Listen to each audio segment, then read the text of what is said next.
নমস্কার, জয়গুরু বন্ধুরা, কেমন আছেন? আশা করছি ভালোই আছেন। আজ আমি বানাবো ফুলকপি আর আলু দিয়ে একটি নিরামিষ তরকারি।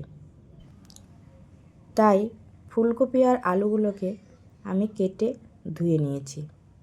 এবারে কড়াইতে তেল গরম করে তাতে ফুলকপিগুলো লাল লাল করে সুন্দর করে ভেজে নেব।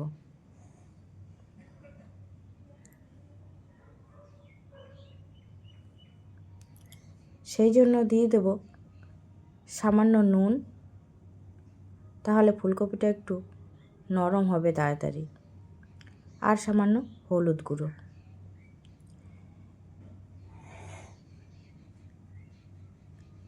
এবার নাড়তে থাকবো। এখন একটু ঢাকা দিয়ে দিচ্ছি। ঢাকা দিয়ে রাখলে ফুলকপিটা তাড়াতাড়ি সেদ্ধ হয়ে যায়। হয়ে গেছে ফুলকপি ভাজা, এবার নামিয়ে নিয়েছি। এখন আমি আলুগুলোকেও ভেজে নিয়েছি একইভাবে।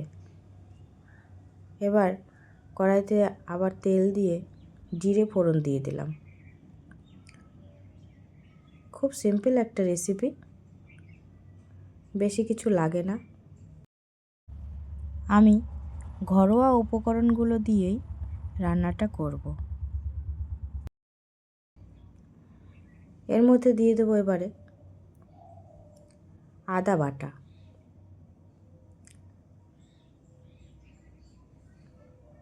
এরপর দিয়ে দিচ্ছি টমেটো বাটা একটি ছোট্ট সাইজের, আর জিরে বাটা।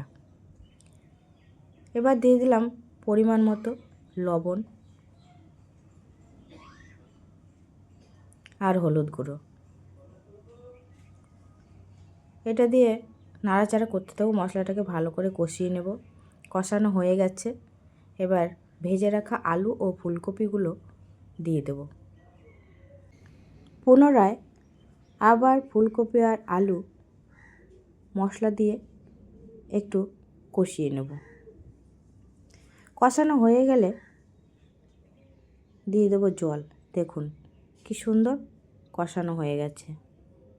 ফুলকপিটা যত কষাবেন তত খেতে সুস্বাদু হবে। কষানো হয়ে গেছে, এখন দিয়ে দিচ্ছি জল।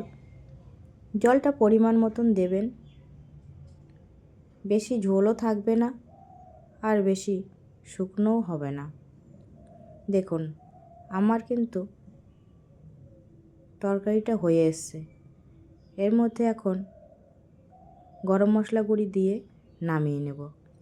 যদি ভিডিওটা ভালো লেগে থাকে অবশ্যই একটা সাবস্ক্রাইব, লাইক ও কমেন্ট করে দেবেন। জয় গুরু।